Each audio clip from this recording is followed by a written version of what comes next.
Welcome to Your Key to Real Estate. I'm Shannon Kriska, your host and realtor, and today as my guest, I have interior designer Jeanette Chadsworth. We're doing part 2 because we had such a great, overwhelming response to the last show we did. But first, let me ask you this one question. What's the one thing you can do in your home that's inexpensive that can change the whole look? And that's paint. So with that said, Jeanette, welcome to the show again. Hello, thank you so much for having me back.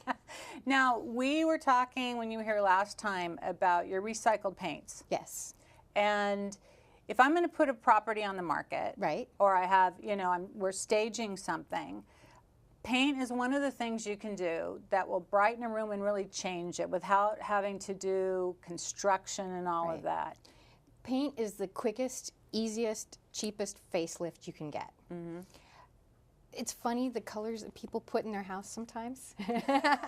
Yes. and even if it's white, maybe it was painted some kind of shade of off-white like 10 years ago, right, and it's not really pretty anymore. Mm-hmm. Just adding a fresh coat of paint can completely transform a home. Now, how does somebody pick a color? What are the best ways to pick color, especially if they're not going to stay in the home? Right. They're selling it. So a color that is very either, something that does it highlight whether it's a craftsman home or a modern home or a very old home? What would you suggest? Well, if you have a home that does have some historic value, you want to stay with what's historically valuable there. If you've got a craftsman home, please don't paint the wood white. You're ruining the value of the home. Right. What is the wood usually in craftsman? Well, it's usually raw, and it's usually a dark color. Is it a mahogany, or what did they use back then? Well, no, I'm sure there's a lot of different types. But you want to, never paint the doors and all of that. Don't paint the doors or the beams. You want all that to stay its rich color. Right, and that actually adds to the value of the home. It does. Yeah, because I have walked into things before we had the Preservation Society to keep the historic homes where they've had to strip paint off of, and I believe that was like a mahogany or some kind of really gorgeous woods that are expensive, you guys. Well, sometimes they'll have really expensive paneling or something. It depends on where the wood is, what kind of wood it is. Mm-hmm. Or a fireplace, and they tend to put more expensive wood there. Yeah, yeah. And then they have the bachelor tiles, the right? Batchelder tiles, yes. How do you, what is it, Batchelder. Batchelder. Yes. And they are still alive and well. Mm-hmm. There is a company in Pasadena that has the original molds, and they are continuing to do them. And in fact, they are going to be spotlighted on the new train station that's coming. Oh, that's right. That's exciting. Yeah. That's exciting. Now, what colors are from that era of the tiles? Because they're usually fairly muted, aren't they? Fairly muted, more richer tones, so it's more golds and greens, maybe a green like your sweater. Mm-hmm. Yeah. Now, I have a couple of pictures. Yes. Now, this one, okay, that's a kitchen. Let's not do that one yet. But this is probably true to a color that's This is rich very arts and crafts. And you see how beautiful that wood is? Yes. If they had painted that white, they would have just dropped the value of the house tremendously. Now, this is something that I've heard that's very trendy right now, too, is people painting their ceilings colors instead of it just being white. Well, it's always something I try to encourage people to do. I'm glad it's getting trendy. People often think, oh, my ceiling should be white. Why? Well, I always thought because it opened the room or something, or I don't know. That's okay, there is some truth to that. But most of the time when you ask people why their ceiling should be white, well, aren't ceilings always supposed to be white? Yeah. That's not why you paint the ceiling white. There are times when you do want a white ceiling. Mm-hmm. In this particular room, if we had put white in between those, it really would have taken away from the beauty of the wood. Yeah. By doing the darker ceiling, it accentuated the wood, and it really made the room feel bigger. When you want to do a really dramatic room, or you want to make the ceiling get higher, sometimes you can use a darker color. That's what I've heard, and that's Yeah. just, it's almost the opposite of what you think, like brighter curtains, brighter ceiling, but I've heard that, yeah. Well, if you think about it, the night sky is infinite, right? Yeah, that's true. Okay? Yeah. And if you really start looking around in the stores that you go into and the restaurants, you're going to see there's a lot less white ceilings out there than you think. Okay, I'll start, being aware of that. And let me also ask you too, because I think this was such a beautiful choice of colors. Now these are the same, right? The wall and the ceiling, or The they just ceiling's a little bit darker. Okay, so kind of talk about that a little bit. And then I see a wall back here, which is, these are your autumn colors that we talked about last time. These are, yes. Right? Yes. So that kind of goes with the wood. Tell us, how do you kind of mix and match your palettes? Well, this house was actually meant for resale. They were flipping it. And they wanted to restore it to its historic value. And so we stuck with the colors that were more craftsman. So picking the colors was easy for this because all I had to do was make the house really shine. Yeah. The yellow, this is a wonderful little secret. Now, you asked earlier about picking out paint colors. One of the things people get stuck in is they think, I'm going to paint it light because it'll make it look bigger. Right. It's not how light or how dark the color is, it's how much light it reflects. Oh. You can have a color that is very light, but sucks the light in, and your room's going to be dark. You can have a color that's dark, but reflects light, and it's going to look bigger. That's what happened here. So this is a bright gold, and it reflects a lot of light into the room. And another trick with this is we have this gorgeous wood. Yellow brings out the tones in wood. So it's a great way to make the beauty of the wood come out. And the red that you're seeing there, they had a small entryway, very dramatic. Yeah, that's... And they really wanted it to show off. We had these red draperies and there's other red accents, and it just felt like a warm, elegant way to come into the home. Now this is one of the homes you've designed, Oh, correct? yes, yes. I bet they sold this really fast. They sold it I wish really it had been my fast. listing. And then as far as, let me see, this is another contrast of one of the, oops, there's a string caught there. This is another one here. Yes. That's a beautiful contrast, because this isn't white. This is kind of a, It's a cream. like a cream. It still has a little yellow in it, doesn't it? It's really got a little pretty. bit of orange in it, actually. Orange. Wow. So it's a lighter version of this color. Very pretty. So tell us about how you put this together. Well, this room really focuses on that beautiful chandelier.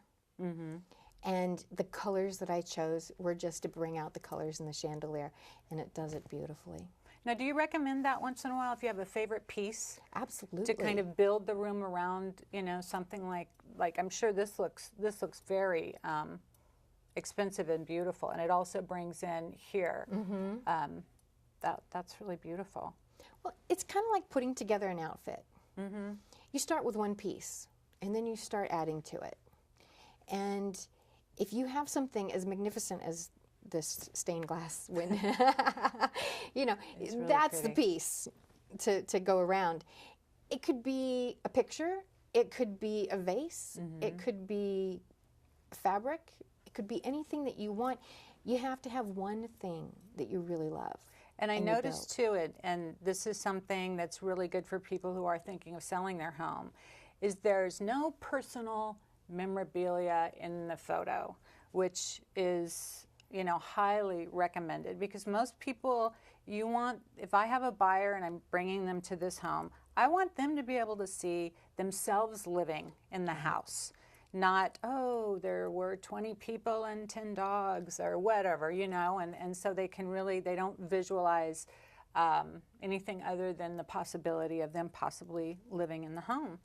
Exactly. So when you're staging, you want to make sure the home is as welcome as and inviting as possible. Right. The fewer knickknacks, the better. And like I said, no personal pictures. And a lot of times I've done staging where I've just changed the furniture placement and it completely changed how the house felt. Yeah, that's, a lot of people, if I have a listing and I recommend we do staging or something, they're always very surprised to find out that we can, you can really zhuzh up a house without a big price tag, just by bringing, you in. Like if I brought you in on some of my projects and you've just kind of moved the furniture around and, had a little color here, a little flower there. Yeah. And it really makes a big, big difference. Most people get used to their homes. And if there's a flaw or if there's something that's not really working right, it's kind of, they just get used to it and they don't think about changing it until they go to sell. Right. And then they're thinking about staging and they go, oh, and you can change it around a little bit. Several times I've done staging and people say, oh, I wish I'd thought of that. We've been living in the house for 20 years and we never moved the furniture there. I'm always concerned that you'll make, we'll get the house looking so amazing if there's not a real reason that they have to move. They're like, oh, looks so great. We're not selling now. No. So that's just, now, also we're talking about trends. Yes. That, is it a lot like fashion where things come in and out? Like if you hold on to something long enough, it'll come back into style? Well, it does go a little slower than fashion because your home is something that sticks around a lot longer. For instance, kitchen remodels you don't do every year. Yeah. Maybe every 20 years. So stuff like that doesn't change dramatically overnight. There's always new things being invented and new solutions out there. So there's always things we can add.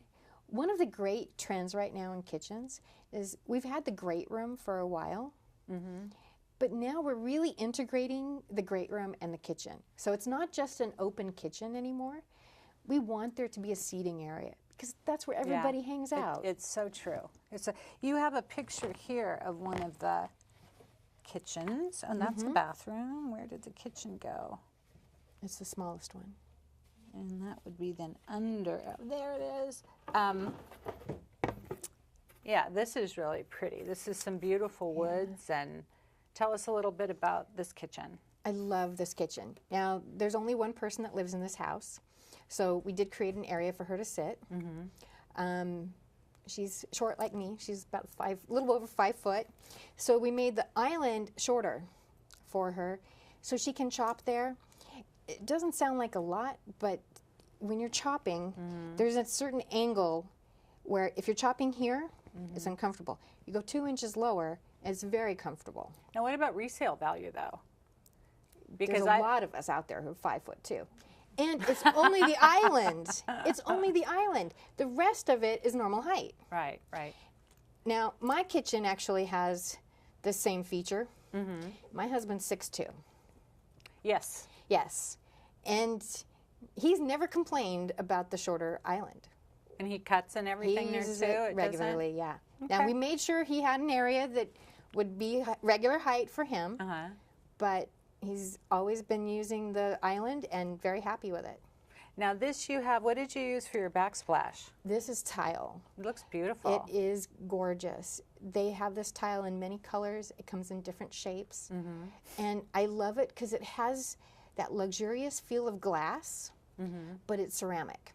Wow. And I love the way the colors just fluctuate. It's really pretty. And then I see this is this the dining room? That's the behind? dining room. Did you Yes. use the same golds in that as well? Yes. Very pretty. And I love where you can put cookbooks and little areas that you can get things off the counter and, away. But it's the microwave is actually in the island as well. It's a microwave drawer instead of a microwave into the cabinet. So you just pull it out and put your stuff in. It's much easier. So if, let's say, somebody cannot completely remodel their kitchen, what would be some things that they could do in order to get their house ready to sell or just to update it a little bit with, let's say, a $500 budget? With a $500 budget, paint. Now, paint the cabinets as well? Paint the cabinets. It depends on what the house looks like. If the cabinets are good, you can paint the walls and maybe redo the floor. And that could give it an updated look. If the cabinets are really old and, you know, if they're kind of stuck in the 70s, you may want to paint them. Now, with painting cabinets, what are the tricks to do it so it looks good and it's not, you know, light, dark, so it evens out? And you know, I really suggest getting a professional painter.